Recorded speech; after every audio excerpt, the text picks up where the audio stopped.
Hello student, आज से हम आपकी जावा की ऑनलाइन क्लासेस स्टार्ट कर रहे हैं। ये आपकी जावा की पहली क्लास है जिसमें हम पढ़ेंगे इंट्रोडक्शन ऑफ जावा के बारे में। जावा एक जनरल पर्पस प्रोग्रामिंग लैंग्वेज है जिसका यूज़ हम सॉफ्टवेयर और एप्लीकेशन डेवलपमेंट के लिए करते हैं। जावा एक हाई लेवल प्रोग्रामिंग लैंग्वेज है जिसको कि 1991 में सन माइक्रोसिस्टम कंपनी द्वारा डेवलप किया गया। जावा के जो आपके प्रमुख डेवलपर्स थे वो जेम्स गॉसलिक थे। जावा प्लेटफॉर्म इंडिपेंडेंट लैंग्वेज है। प्लेटफॉर्म इंडिपेंडेंट का मतलब यहाँ पे ये है कि जावा में आपके जो प्रोग्राम्स लिखे जाते हैं उसे हम किसी भी ऑपरेटिंग सिस्टम पर रन कर सकते हैं। जावा का पहला वर्जन जावा 1.0 पब्लिकली 1995 को रिलीज़ किया गया। जावा का जो पहला नाम था वो ओक था जिसे बाद में चेंज करके जावा रखा गया। 2010 में जावा को ओरेकल कंपनी द्वारा एक्वायर कर लिया गया। जावा जो आपकी है वो एक हाई लेवल प्रोग्रामिंग लैंग्वेज है जो कि ऊप्स के कॉन्सेप्ट पर काम करती है। अब हम बात करते हैं जावा की फीचर्स के बारे में। जावा का जो आपका पहला फीचर है वो है आपकी सिंप्लिसिटी, मीन्स सिंपल। जावा एक सिंपल लैंग्वेज है जिसे आसानी से सीखा जा सकता है।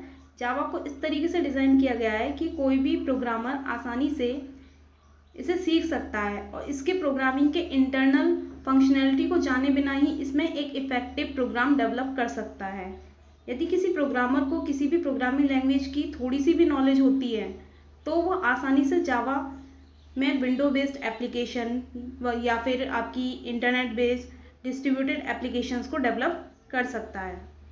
जैसा कि मैंने आपको बताया है, जावा जो है आपकी C++ के सभी फीचर्स को सपोर्ट करती है, इसीलिए हमारे लिए ये और सिंपल हो जाती है क्योंकि C++ हम लोगों ने पहले पढ़ रखा है, तो उसके कॉन्सेप्ट को यहाँ पर हम इम्प्लीमेंट करेंगे तो ये इस और ज़्यादा सिंपल हो जाती है। दूसरा फीचर आपका आता है ऑब्जेक्ट ओरिएंटेड। जावा में डेटा टाइप को छोड़कर सभी चीज़ों को हम एक ऑब्जेक्ट और क्लास की फॉर्म में देखते हैं और जावा में जितने भी आपकी प्रॉब्लम्स होती हैं उनको ऑब्जेक्ट की फॉर्म में ही सॉल्व करने की कोशिश करते हैं, जिसे हम ऑब्जेक्ट ओरिएंटेड प्रोग्रामिंग सिस्टम भी कहते हैं। ऑब्जेक्ट ओरिएंटेड प्रोग्रामिंग के यहाँ पर सारे कॉन्सेप्ट फॉलो होते हैं, जैसे कि आपका अबस्ट्रैक्शन हो गया, इनकैप्सुलेशन हो गया, पॉलीमॉर्फिज्म हो गया और आपका इनहेरिटेंस हो गया। अगला फीचर आपका यहाँ पे आता है पोर्टेबल एंड प्लेटफॉर्म इंडिपेंडेंट। जावा आपकी जो है वो एक प्लेटफॉर्म इंडिपेंडेंट और पोर्टेबल लैंग्वेज है। मीन्स जावा के जो कोड हैं उसे हम किसी भी ऑपरेटिंग सिस्टम पर इजीली रन करा सकते हैं, क्योंकि जावा का जो कोड होता है वो पहले बाइट कोड में कन्वर्ट होता है, देन उसके बाद में मशीन कोड में उसे कन्वर्ट किया जाता है।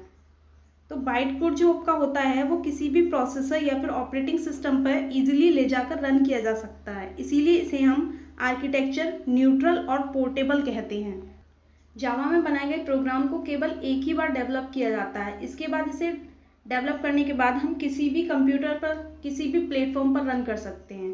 यदि अगर आपके ऑपरेटिंग सिस्टम में या फिर सिस्टम रिसोर्सेज में आप कोई भी चेंज करते हो तब भी हमें जावा के प्रोग्राम में कोई भी चेंज करने की आवश्यकता नहीं होती है। नेक्स्ट जो आपका आता है वो आता है आपका कंपाइल्ड एंड इंटरप्रेटेड। मीन्स आपने अब तक देखा होगा कि कोई भी प्रोग्रामिंग लैंग्वेज होती है या तो हम उसको कंपाइल करते हैं या फिर उसे इंटरप्रेट करते हैं। जावा एक ऐसी प्रोग्रामिंग लैंग्वेज है जहाँ पर हम कंपाइलर और इंटरप्रेटर दोनों का यूज़ करते हैं। ठीक है, जावा का जो कोड है पहले हम उस कोड को क्या करते हैं, कंपाइल करते हैं, देन जावा उसको कन्वर्ट कर देता है किसमें, बाइट कोड में, जिसे कि हम डॉट क्लास फाइल भी बोलते हैं। ठीक है, और यहाँ पर इस कोड को हम इंटरमीडिएट कोड भी कह सकते हैं, क्योंकि एक ऐसा कोड होता है जो कि कम्प्लीटली मशीन लैंग्वेज में चेंज नहीं होता है। इसके बाद में हम क्या करते हैं, इस कोड को इंटरप्रेट करते हैं, मीन्स इंटरप्रेटर के माध्यम से हम इसको मशीन कोड में चेंज करते हैं और इसको रन करते हैं।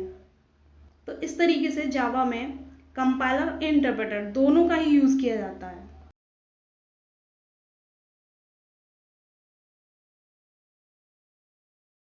यहाँ पर हम एक डायग्राम के थ्रू देख लेते हैं किस तरीके से हम अपने प्रोग्राम को कंपाइल और इंटरप्रेट करते हैं।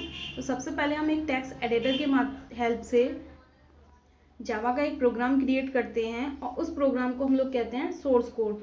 उस प्रोग्राम का जो एक्सटेंशन नेम होता है आपका वो .java होता है। इसके बाद हम अपने सोर्स कोड को कंपाइल करते हैं। कंपाइल करने के बाद में हमारा जो सोर्स कोड होता है वो बाइट कोड में कन्वर्ट हो जाता है, जिसका जो एक्सटेंशन होता है वो होता है आपका .class। इसीलिए हम इसको क्लास फाइल भी बोलते हैं। उसके बाद हम इस कोड को इंटरप्रेट करते हैं इंटरप्रेटर के माध्यम से और इसको मशीन कोड में कन्वर्ट कर देते हैं। तो यहाँ पे इस तरीके से आपका कंपाइलर और इंटरप्रेटर दोनों ही आपका जावा में यूज़ किया जाता है। अगला पॉइंट आता है आपका रोबस्ट एंड सिक्योर। जावा के जो प्रोग्राम्स होते हैं उनमें एरर की जो आने की संभावना होती है वो अन्य लैंग्वेज की तुलना में बहुत कम होती है, क्योंकि जावा जो आपका होता है वो रन टाइम और आपका कंपाइल टाइम दोनों पर ही एरर को चेक करता है। क्यों? क्योंकि यहाँ पर कंपाइलेशन भी होता है और उसके बाद में इंटरप्रिटेशन भी होता है। तो यहाँ पर रन टाइम और कंपाइल टाइम दोनों पर ही एरर को चेक कर लिया जाता है। अगर कोई एरर आता है तो वहाँ पे रिमूव कर दिया जाता है। साथ ही साथ जावा आपको एक्सेप्शन हैंडलिंग की सुविधा भी प्रदान करती है। अगला आपका आता है हाई परफॉर्मेंस। जावा का प्रोग्राम इंटरप्रेटेड मोड में रन होता है, लेकिन फिर भी अन्य इंटरप्रेटेड लैंग्वेज की तुलना में जो जावा है वो आपकी हाई स्पीड परफॉर्मेंस प्रोवाइड करती है। अगला पॉइंट आता है आपका डायनामिक। जावा में किसी प्रोग्राम के लिए रिक्वायर्ड क्लासेस जावा के प्रोग्राम के रन होते समय उसमें लिंक हो सकती हैं, और जैसे ही उस क्लास का काम समाप्त हो जाता है वह क्लास मेमोरी से खुद ब खुद इरेज हो जाती हैं। इस प्रोसेस को ही हम डायनामिक प्रोसेस कहते हैं और इसी प्रोसेस की वजह से हम जावा को डायनामिक लैंग्वेज भी कहते हैं। अगला पॉइंट आता है आपका मल्टी थ्रेडिंग। यहाँ पर मल्टी का मतलब है बहुत सारे, और थ्रेड का जो यूज़ किया गया है वो आपका प्रोग्राम के लिए यूज़ किया गया है। तो जावा में एक ही सॉफ्टवेयर प्रोग्राम के बहुत सारे पार्ट्स एक ही समय पर एक ही साथ रन किए जा सकते हैं, इसीलिए इसे मल्टी थ्रेडिंग प्रोग्रामिंग लैंग्वेज कहा जाता है।